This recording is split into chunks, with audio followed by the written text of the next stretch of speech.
అందరికీ నమస్కారం అండి.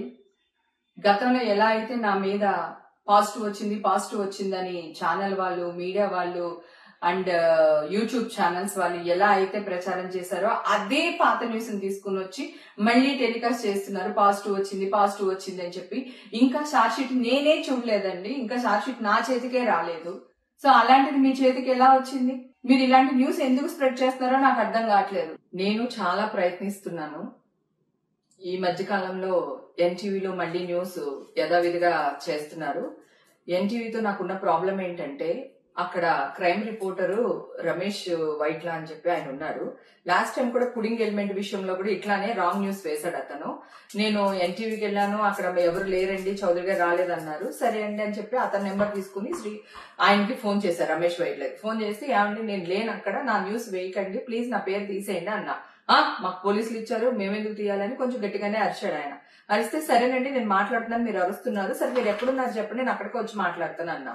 Okay, Banjara hills police station దగ్గర ఉన్నాను రండి అన్నాడు. సో నేను ఇమ్మీడియట్ గా call Banjara hills police station కి వెళ్ళాను.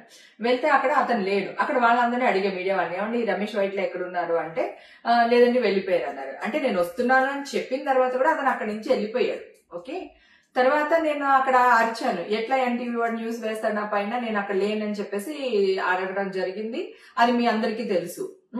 ఇప్పుడు కూడా అదే విధంగా మొన్న ఒక అతను ఫోన్ చేశాడు, ఎక్కడి నుంచి, ఎన్టీవీ నుంచి మాట్లాడుతున్నామండి, రమేష్ వైట్ల గారు మీకు ఫోన్ చేయమన్నా, నేను వాళ్ళ అసిస్టెంట్ ని అని అన్నాడు. ఓకే ఏంటమ్మా అని అడిగా. అడిగితే అదే మేడం ఏంటి విశేషాలు, ఏంటి ఈ న్యూస్ గురించి మాట్లాడతామని ఫోన్ చేశానంటే నేను అన్నా, ఇప్పుడు వరకు నన్ను అడిగి న్యూస్ వేసారా, మీ ఇష్టం వచ్చినట్టే వేస్తున్నారు కదా, నాకైతే నేను తీయించుకున్నది నెగిటివ్ వచ్చింది, అక్కడ కూడా నెగిటివ్ వచ్చింది, అయినా మీకు కోటిది వద్దు నాది వద్దు, నేనే మీ దగ్గర వస్తాను ఎన్టీవీకి, మీరు నా టెస్టులు చేయించండి, చేపిస్తే ఒకవేళ పాజిటివ్ వచ్చింది అనుకోండి మీ కాల్ పట్టుకుని క్షమాపణ అడుగుతాను, అదే నెగిటివ్ వచ్చింది అనుకోండి మీరేం చేస్తారో చెప్పండి అని చెప్పి నేను గట్టిగానే మాట్లాడానండి అతనితో. మాట్లాడితే అది కాదు మేడం, ఇది కాదు మేడం అని చెప్పేసి అతను ఫోన్ పెట్టేశారు. ఓకే, ఇమ్మీడియట్ గా నేను ఛాలెంజ్ చేయగానే ఛాలెంజ్ యాక్సెప్ట్ చేయకుండా పెట్టేశారు. కట్ చేస్తే మళ్ళీ సేమ్ హేమకి డ్రగ్స్ తీసుకుంది, దానికి ఇవి వచ్చింది, మళ్ళీ పాజిటివ్ వచ్చింది అనే వేస్తున్నారు. నేను ఎన్టీవీ చౌదరి గారు నమస్తే అండి, లాస్ట్ టైం కూడా మిమ్మల్ని కలవడానికి వచ్చాను, నాకు కుదరలేదు సార్, నేను మీకు కోర్టు వద్దు, నా టెస్టులు కూడా వద్దు సార్, ఎవరిని నమ్మదు, కోర్టులో వచ్చింది కూడా నమ్మకండి, నన్ను కూడా నమ్మకండి, నేను మీ దగ్గరికి వస్తాను చౌదరి గారు, మీరు నాకు టెస్టులు చేయించండి.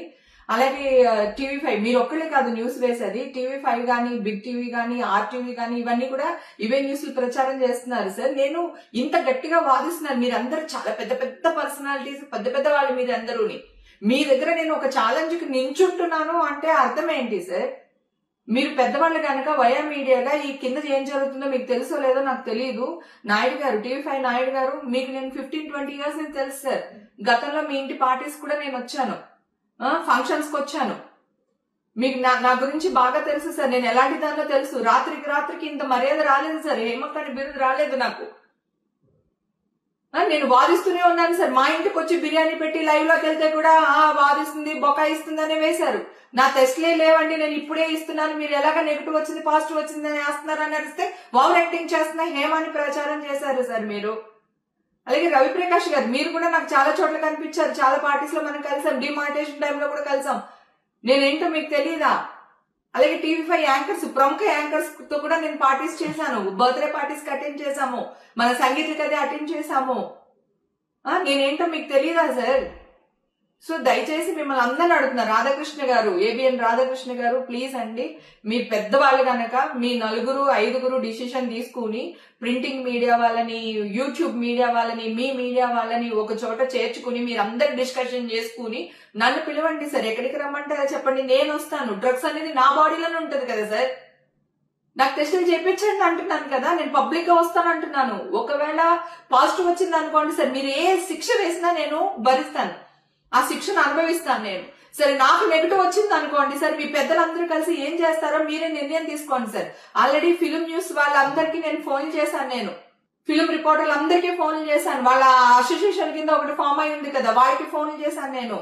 సాక్షి టీవీ స్వప్నతో కూడా మాట్లాడాను. అలాగే డిజిటల్ మీడియాకి సంబంధించి గ్రేట్ ఆంధ్ర మూర్తి గారితో ప్రేమతో కూడా డిస్కషన్ చేశాను. లక్ష్మీనారాయణ ఎన్టీవీ, మన ఇది వరకు మీ టీవీలోనే పనిచేసేవాళ్ళు ఎన్టీవీలో, ఇప్పుడు టీవీ9 కి వచ్చారు, అతనితో మాట్లాడాను, రాంబాబుతో మాట్లాడాను, నాయుడుతో మాట్లాడాను, స్వప్నతో మాట్లాడాను, తర్వాత శేఖర్, వంశీ, మా ఫిల్మ్ న్యూస్ వాళ్ళు ఎవరైతే ఉన్నారో వాళ్ళందరితో మాట్లాడాను సార్.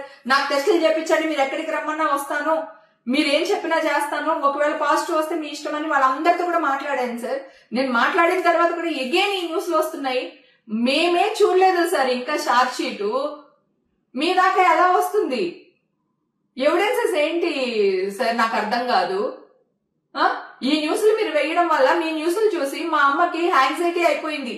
మొన్న నైట్ ఇక్కడికి తీసుకుని వచ్చారు సార్. నిన్నంతా నీమ్స్ లో ఉండి డాక్టర్ భూషణ్ గారు మా అమ్మగారికి ట్రీట్మెంట్ చేస్తున్నారు. 75 years మా అమ్మగారికి. ఆవిడకి 2 కిడ్నీలు పనిచేయదు సార్, 70% పనిచేయవు ఆవిడకి. బ్లైండ్ లో క్లాట్ ఉంది దానికి. ఈ గుండు పడుకున్నది గుర్తులేదు, డోర్ పెట్టుకున్నది గుర్తులేదు, ఊపిరిలాడుతున్నారంట ఏడు చెప్తున్నారు. అదే అది కూడా గుర్తులేదు నాకు. మీ వల్ల నేను పరువు కోసం చచ్చిపోతాను సార్, పరువు కోసం చచ్చిపోతాను నేను. నా ఫ్యామిలీ తలదించుకునే పని ఈ రోజు వరకు చేయలేదు. నా ఇండస్ట్రీ నా వల్ల తలదించుకునే పని ఏ రోజు చేయలేదు సార్. ఈ రోజు కూడా చెయ్యను, గతంలో చేయలేదు, ఫ్యూచర్ లో చెయ్యను సార్. దయచేసి దండం పెడుతున్నాను మీకు. దయచేసి మీ పెద్దవాళ్ళందరూ రాధాకృష్ణ గారితో సహా, నాయుడు గారు, రాధాకృష్ణ గారు, ఎన్టీవీ చౌదరి గారు, మీరందరూ కలిపి ఒక డిసిషన్ తీసుకుని నన్ను ఒక 2-3 రోజుల్లో మీ దగ్గరికి పిలవండి సార్. పిలిచి నాకు టెస్టులు చేయించండి. కోర్టు వద్దు, ఏమొద్దు, మీరు టెస్టులు చేయించండి. నేను రెడీగా ఉన్నాను. నేను మీకు అందరికీ సారీ చెప్తాను సార్. మీరు ఏ శిక్ష ఇస్తే అనుభవిస్తాను. అలాగే నాకు నెగిటివ్ వస్తే నాకేం న్యాయం చేస్తారో చెయ్యమని అడుగుతున్నాను సార్ నేను. Thank you sir.